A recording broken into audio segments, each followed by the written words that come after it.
Welcome in. In this video, we're going to go over how to add $150,000 per month to your e-commerce business. That might seem like a lot, but we've done it for multiple e-commerce brands like this one in the example shown below. So in this video, first, we're going to talk about the top 3 problems for e-commerce brands in 2024. We're going to show what used to work as an e-commerce funnel, what the new funnel looks like, and then exactly how to apply this yourself to your brand. So let's just not waste any time and get into it. So the top 3 e-commerce problems that I've found when talking to over 100 different e-commerce brands is cost of acquisition, customer retention, and then profitability.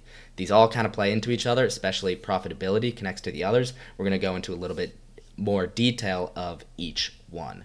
So starting off, let's start with problem number 1, which is cost of acquisition. Cost of acquisition increasing in 2024. So we're very blessed today with lots of easy ways to get traffic for your e-com store. It's simple, really. You just put some creatives together, toss Zuckerberg some cash, and he'll bring you some site traffic. But the issue is actually getting these customers to buy. So we'll talk about that, but if you look at this graphic here, the goal, you have money in the left, you give it to Zuck, he brings you site traffic, you make some money. Awesome. But the thing is, you only make some money. You only make some. See, a lot of the time, you'll pay for these cold traffic ads on Facebook, Meta, whatever you want to call it, but so little people are actually going to purchase. The modern customer doesn't want to buy from you because they have options. Thanks to Shopify, there are a ton of drop shippers. It's super easy to set up a store. And so the average customer will see 70 plus e-commerce advertisements per day. So they have a ton of options and you're kind of getting lost in the mix. And also the modern customer likes to shop around. They like to see what else is out there. There's a lot of cool brands and it's fun and they're getting seen all these ads. So they want to shop around and pick what their favorite is. And then also the modern customer is very wary in 2024 about buying online right away from your brand.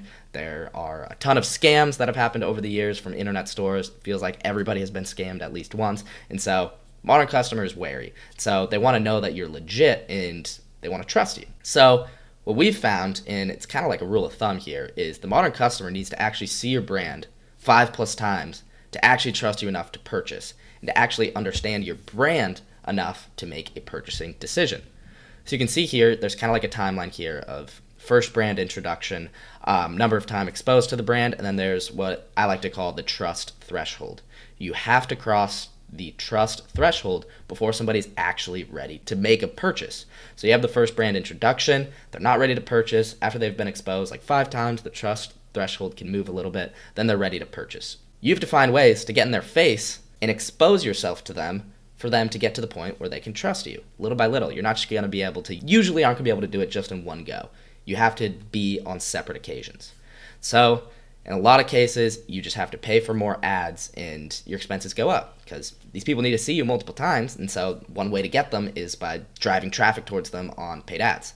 So expenses go up and cost of acquisition inevitably goes up to the point where you are potentially just breaking even on your first purchase. There are a lot of brands where they're kind of breaking even or even losing on that first purchase just because they're having to pay so much for acquisition and prices aren't going down for ads. They're only going to get higher. So this is an increasingly prevalent problem today. So let's go on to problem number 2, customer retention. Yay, you made a sale. Let's say you made a sale. Now what? Just relying on the quality of your products for retention used to work. You used to be able to get away with just somebody buys from you, awesome, now you know that you're going to have them for multiple purchases because your product is so awesome, and hopefully your product is so awesome. But the modern customer is now spoiled, and again, thanks to Shopify, going back to this, there are thousands of brands out there, and people love new. They love new. They want to buy new stuff. Of course, you need to cross the trust threshold, but people want to buy new stuff. And so once you have a customer today, they are much more likely to leave than say in like 2016 or even before that, 2020 even. People like new. They want to buy new stuff.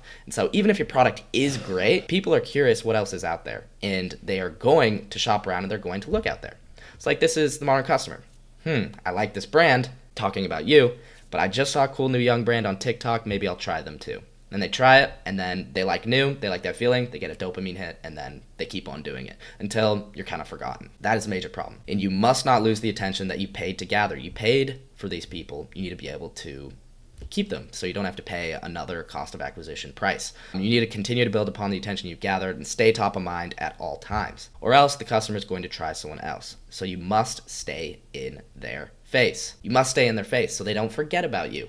you can overcome people trying to get new if you stay giving them dopamine. You keep going in their face, you keep showing cool things, trends, new products, everything like that, stay in their face and give them that dopamine to where they don't have to resort to going to another brand to get that dopamine hit. And many just rely on continued paid ads or some other expensive way to get traffic and just get people to continue to look at their brand, which is great. It's a great thing to do and you should do it and you shouldn't stop doing it, but it's expensive.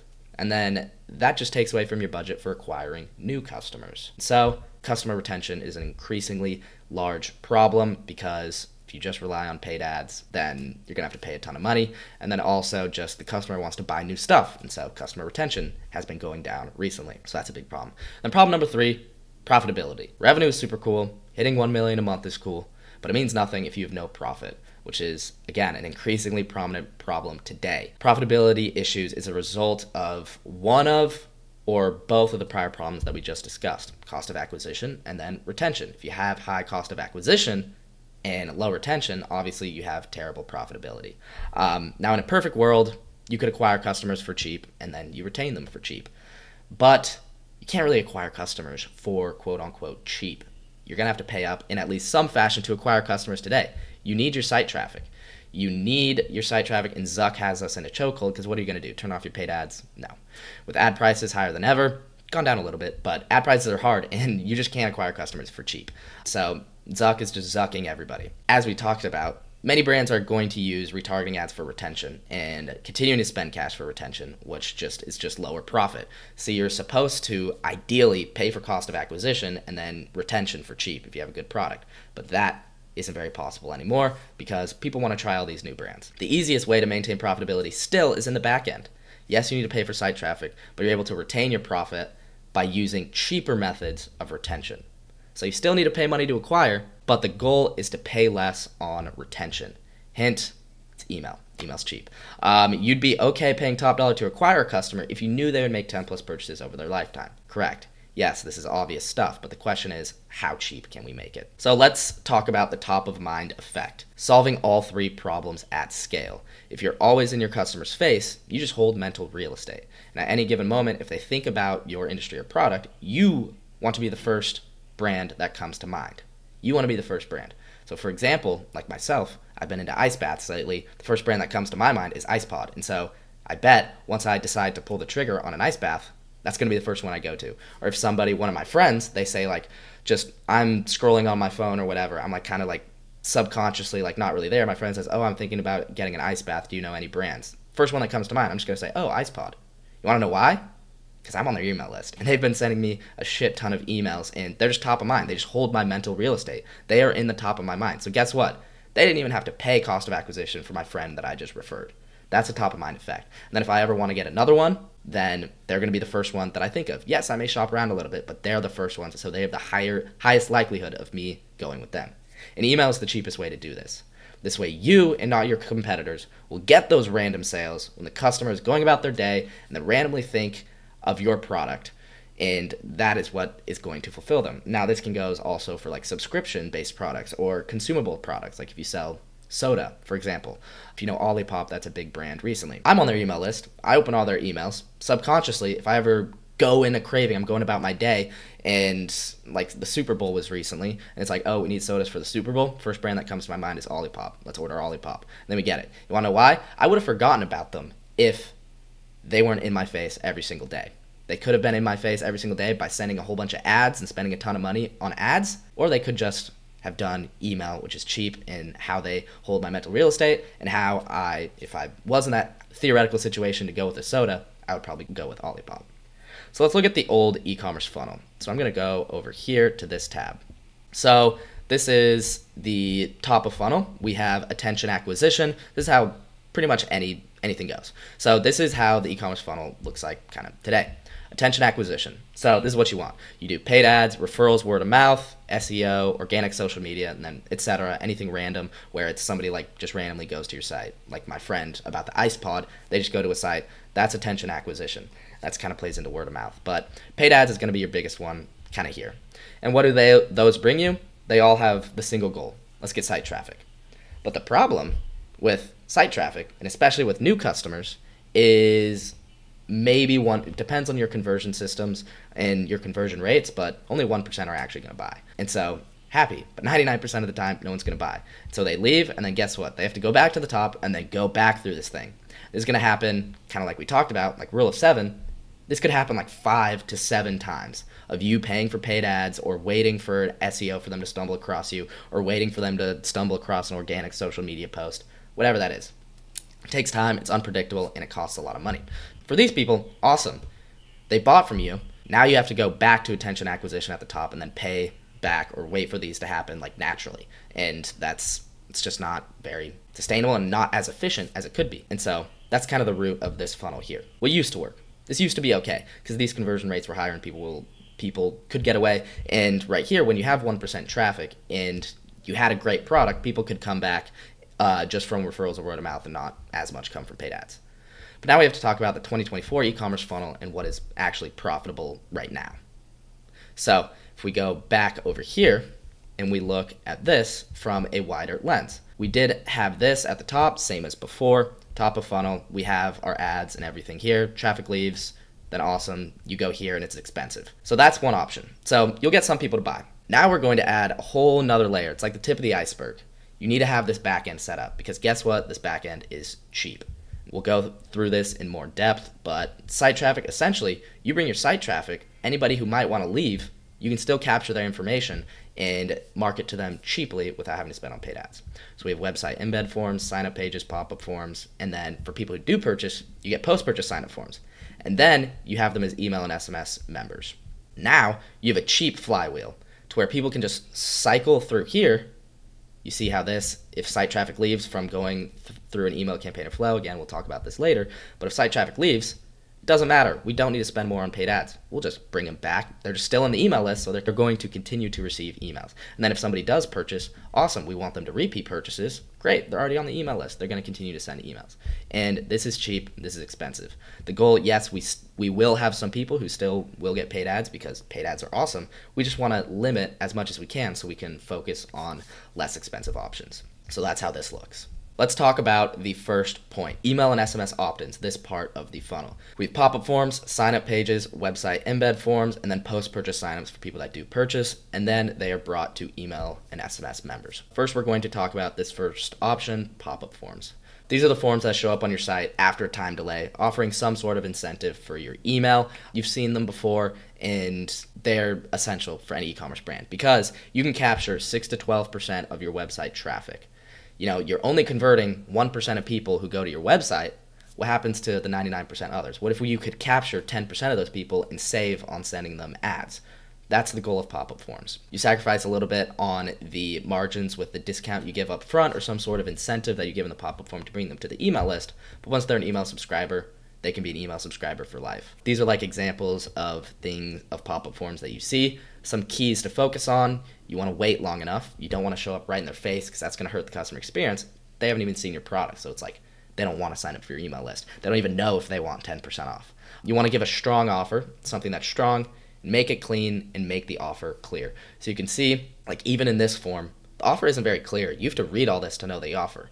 Whereas something like this, you know, just like your eyes gravitate towards, it's 10% off. Like this, 10% off down at the bottom, can barely see that. Add a little pop to your inbox, but that's not enough. People only care about what they're getting, and 10% off is what they care about. So that could be improved. Now this is perfect. Unlock 15% off. So clear, in your face, you have to answer this question. These actually work really well, these type of forms. But pop-up forms, that's one way to gather people into your email list. Then we have sign-up pages. So essentially just driving traffic towards lead magnets and special offers. You can do this through paid ads or just a certain part of your email list or SMS list or social media. You can drive towards these sign-up pages where it's essentially you give someone some sort of lead magnet and special offer in exchange for their email address. So for example, this, discover products for a life well lived. It's a bundle box, $200 value for $50. It's probably something they already have on their site, but they're putting enter your email address before it just so they can advertise to them and cross that threshold by sending them emails over time. And then like for example this, if you're doing like a flash sale or you want to do some sort of promotion, make it through email or SMS sign-in where in order to unlock that offer, you have to enter your email. These can be really strong and very good, but you need to drive traffic to them. And so if you want to save money on it, then you can do organic social media. if you have a presence there. Then we have embed forms just on your site. You want to keep these on your site at all time and pick up evergreen signups just for site visitors who closed out of pop-ups in the past and they're not going to see your pop-up. You always want to have these available on your site, in the footer, halfway down the page. These are going to pick up those random stragglers. Very strong. But most of your people are going to come off the pop-up forms, and you need to make sure that you're converting at 6 to 12% there, so you're getting the most out of your paid ad traffic. People aren't just running into a brick wall.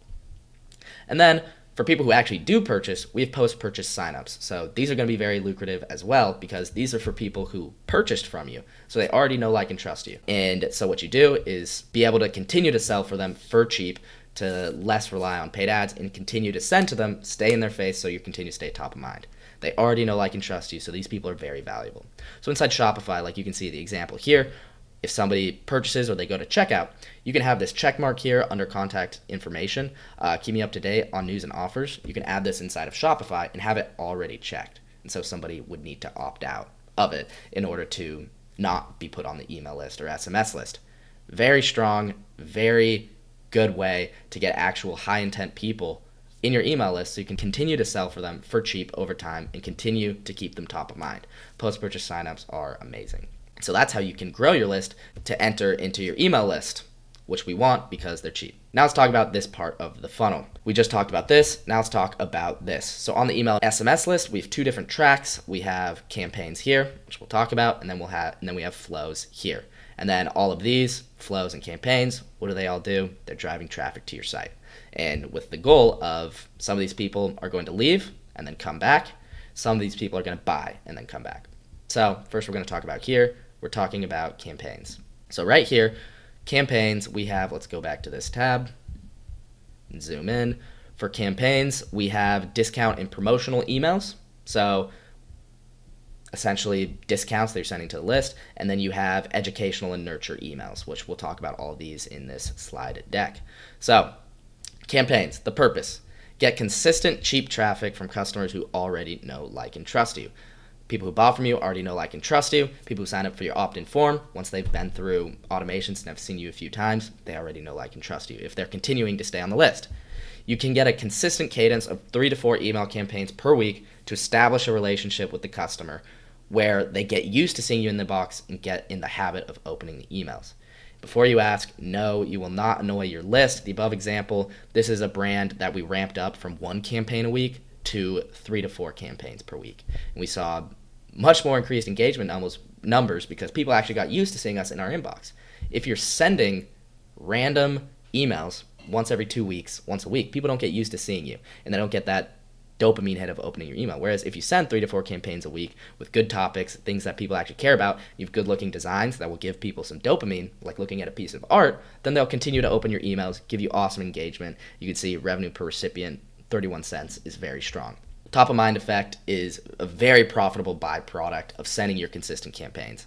What these consistent campaigns do, all of these, if you're sending consistent emails to your list, they get you constant traffic. They're going to get you constant traffic where some of these people are going to buy. 1% of them will buy, whatever it is, of the people who click on your site. And you're just increasing your surface area of getting people to purchase. And then top of mind effect is a byproduct of this. See in the example that we gave before with Olipop and IcePod, top of mind effect, I told my friend, and they just got a customer for 0 cost of acquisition. Now, if you want inspiration for email campaigns and sending 3 to 4 campaigns a week, you can use reallygoodemails.com or milled.com. These are essentially platforms that show you a bunch of different email campaigns, but really good to get ideas from.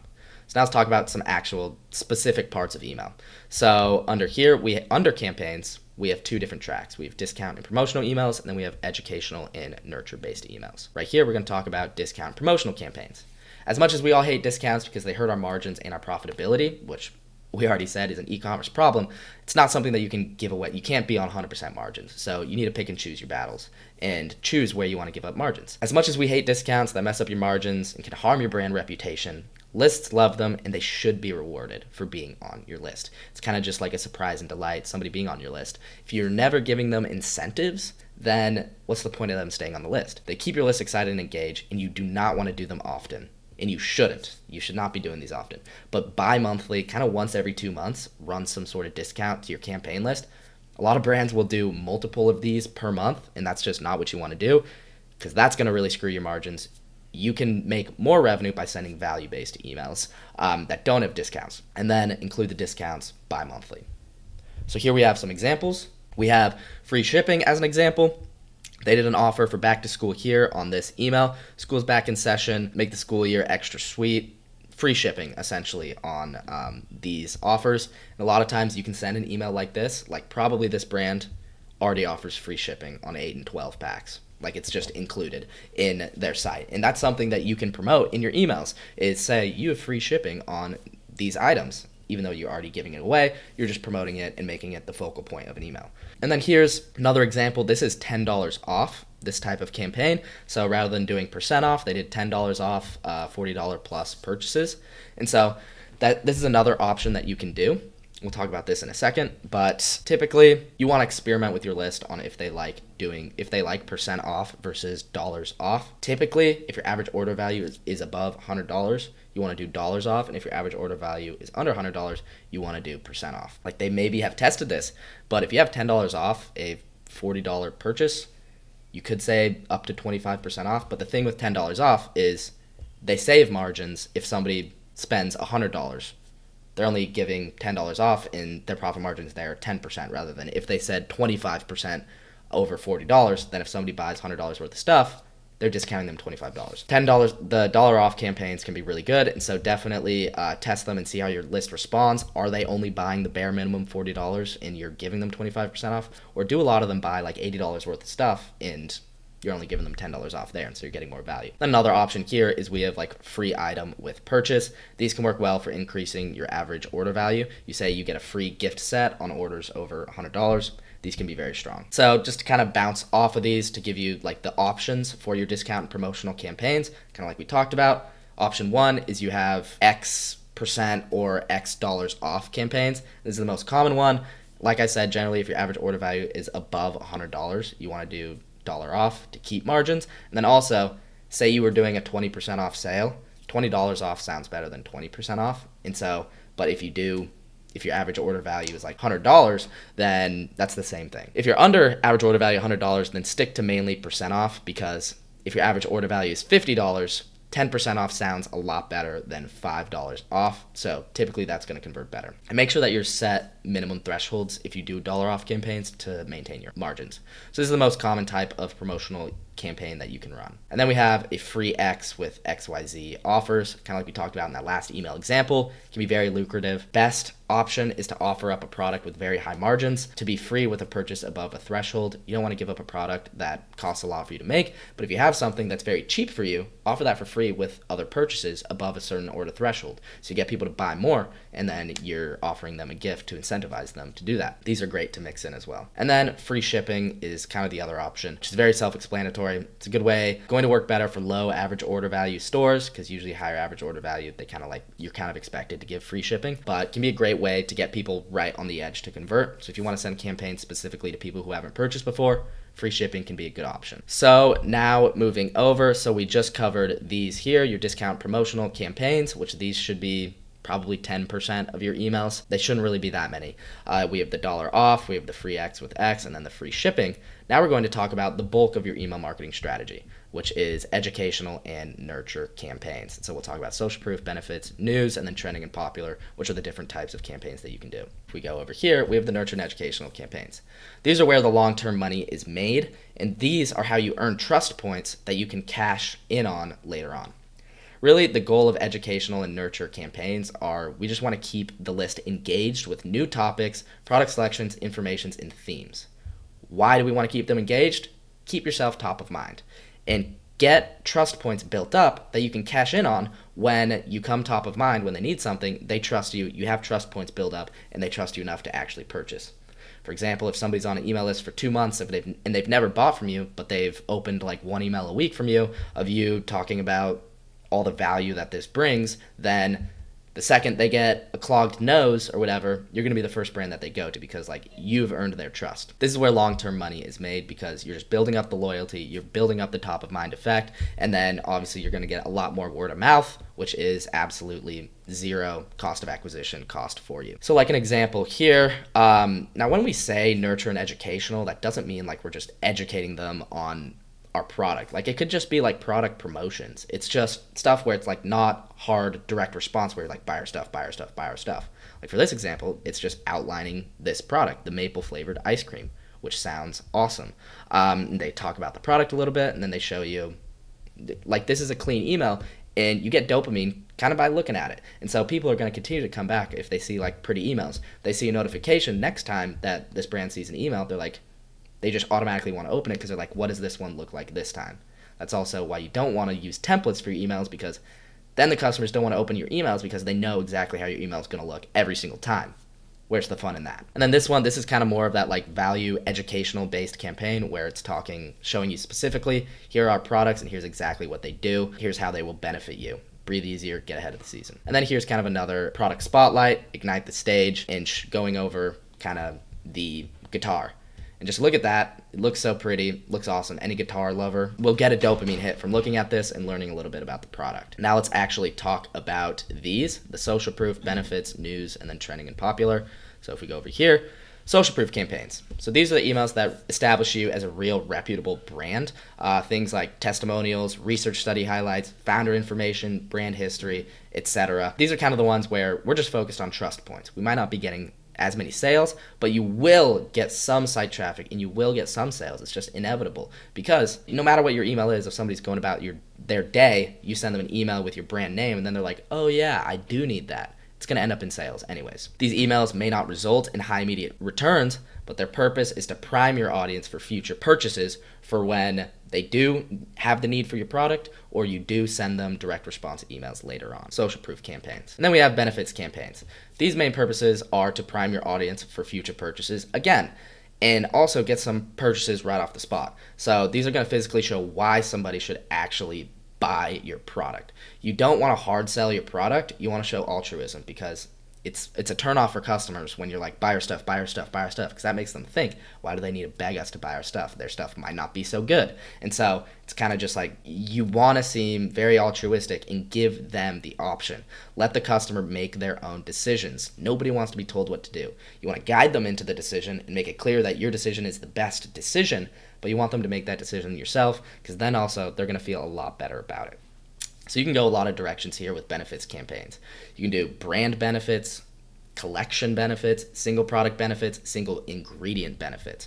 So for example, right here, they kind of did everything. So they talked about the single ingredient, benefits of the single ingredients, benefits of the single ingredients, benefits of the whole entire product as a whole, benefits of the whole entire product as a whole, and then benefits of the collection. So they talked about everything, benefits of the collection, benefits of the products, and then benefits of the single ingredients.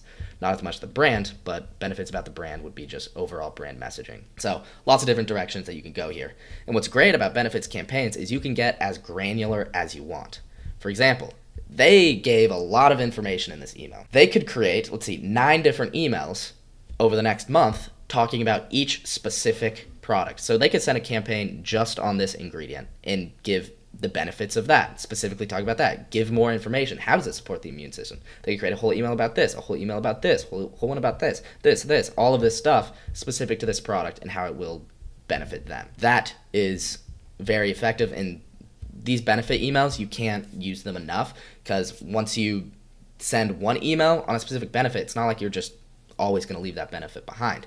You can recycle them back, reuse your content, and maybe just slightly change it. Benefits campaigns are going to be the bulk of your campaigns that you're sending. Then we have news campaigns. So these are like update emails and anything going on with the brand. So these can be brand updates, these can be restocks, new product releases, new product features, anything where you're updating the audience and it's like news for the brand, stuff that you work on behind the scenes. So you want to really utilize restocks. I don't see restocks utilized enough, because what a restock does is it insinuates that a product is popular. Why else would it need a restock?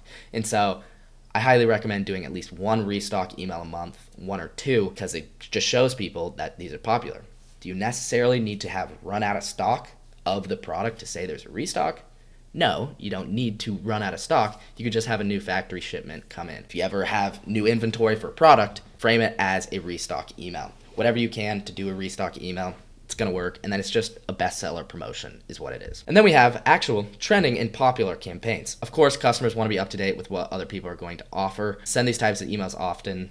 You can't really oversend here. Pretty self-explanatory, trending, popular, whatever products are hot in the store. You really want to talk about the seasons here. People love seasonal selling, especially if you sell apparel. People love to buy with the seasons, and they like to be early for the seasons. If you're in February, you should already start selling for spring because people love to be early and people love to be prepared for the seasons because it's exciting. You can do collections or single products. So you can do single products highlights, what's trending right now, or you can also do collections, what collections are trending. Depends on what your brand offers. But you can't really send too many trending and popular campaigns. So that is the whole that is how we covered all the campaigns here. These are all the different campaigns that you can send. You want to send about 10% be discounts and promotional emails. Then you want 90% to be educational and nurture emails. So we say 3 to 4 campaigns a week. You should have all 3 or 4 of them should be these types of emails, and then some will be these. So you can send a social proof email. So you could do one of each every single week if you wanted to. You could do a social proof email, either do testimonials or like a brand story, send one of those per week. You do a benefits email, specific product or collection, news email, restock, or just like brand update, here's what we're working on, and then trending/popular, here's what's trending, this collection's on fire, things like that. And that is your whole entire campaign strategy, and these are all going to lead to site traffic. You'll get, if you have decent enough emails, you'll get 1% clicks for each one of these, and all those are going to lead to site traffic. Some of them are going to leave and just come back and they'll click another campaign, and then a lot of them are going to purchase, and then they'll come back into the funnel. Now we need to talk about flows. So we have flows, this whole side of the funnel. It's the other part of email marketing. Usually your email marketing revenue is 50%, or healthily, your email marketing revenue 50% towards campaigns in this section, and then 50% in flows in this section. Let's talk about them. Flows. Flows are a series of emails sent to a recipient after they complete a specified action. An example is somebody abandons their cart. So we have all these different flows here, which we are going to talk about. We have the welcome flow. I'll go over here to this tab so we can see. We have the welcome flow, website abandon flow. Somebody goes to your site and leaves. Browse abandon flow. Someone views a product and then leaves. Cart abandon, adds to cart then leaves. Checkout abandon, goes to checkout, leaves. Then post purchase, right after someone buys. Win back flow. They bought a couple months ago, haven't bought since. VIP flow, VIP, then sunset, list cleaner flow. Those are the base triggers that you use. Now, why do you need flows? And do you need flows? You technically don't need any. You could just send campaigns if you wanted to, or just use flows and not send any campaigns. But who doesn't like automated revenue? Flows are automated, and so anytime somebody completes an action, they're going to be triggered to enter the flow that you create. And like for this brand, $237,000 per month automated in flows. Hands off. It's not too bad. It's not too bad. That's kind of why you use flows. Because also you have high intent things like cart abandon, checkout abandon. Maybe somebody just forgot they had something in your cart. That's free revenue that you would have lost. But essentially, some brands I talk to don't have flows, but it's like, why wouldn't you? It's free revenue and you have high intent traffic and it improves the customer experience. So let's just look at a pros versus cons. Automated revenue takes pressure off your campaigns, because what I mean by that is, picture this, you send 2 campaigns a week. Let's say you only send 2 a week and you have 0 flows. And say you got sick one week and you only sent 1 email. Your email revenue is down 50% for that week, or whole entire month for that matter. You were super sick, you were super busy for 1 month, and you only send 1 email a week rather than 2, your email revenue is down 50%. Whereas with flows, if you have flows operating in the background, just going, no matter how many campaigns you send, you're still going to get revenue and traffic coming from flows. Take pressure off your campaigns to where if you send less, you're still going to be getting revenue coming in. Another pro, convert your high intent traffic who's kind of right on the edge. Things like the abandoned cart, browse abandon, checkout abandon. This is very high intent traffic, people who are just about to purchase. You can convert them if you send the right emails at the right time, rather than just losing them and waiting for them to see another ad or wait for your next campaign, which might not be about the product that they were interested in. Recover lost sales, specifically to the abandonment flows. So these sales would have been lost, kind of like how I talked about. And then high intent traffic also plays into the welcome flow. Someone who opted into your email list is very high intent. And then we have personalize the customer experience. So flows are going to be how you can set up dynamic variables inside your emails, show somebody specifically what they've bought in the past and what else you recommend them. It's going to personalize customer experience, and if you tell somebody, hey, you left this in your cart, they feel special, and they're like, oh my goodness, they're talking directly to me. That's why you see such good results on them. Then the cons, take some time to set up and optimize. Like, all these pros versus the cons, you need to have all your flows live. I won't go through all of the flows in this video. I have a YouTube video here. You can check it out. It's a complete flows tutorial. I go over this whole entire flow outline. So within these, we have all of these different flows. And then within those flows, we have all of these different emails. So each one of these is an email. This is a flow. There's the welcome flow, site abandon, all this. Then we have all these emails. In this video, I went over everything in the flows, every email that you should do, and I also showed up how to actually set them up inside of Klaviyo. But on a wide lens, kind of, we'll go through briefly. Welcome flow, you want to deliver your incentive that you have on the pop-up form and educate the customer on your brand. So the welcome flow is just when somebody signs up for your email list. You want to educate them and get the customer used to seeing you in their inbox. And you want to send them at least 7 emails, 7 to 8, so you can cross that rule of 7, where somebody needs to see your brand 7 times in order to trust you enough to purchase.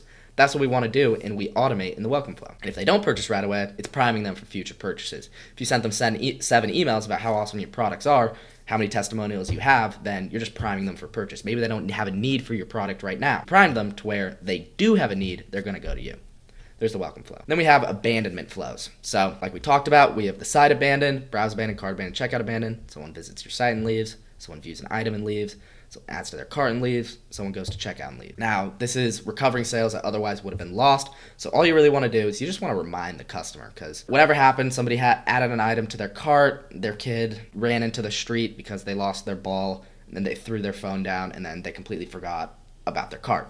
You just want to send them a reminder and give them the necessary information over a few emails to make a purchasing decision. So let them know everything about this product. Here are the reviews. Here's everything you need to know.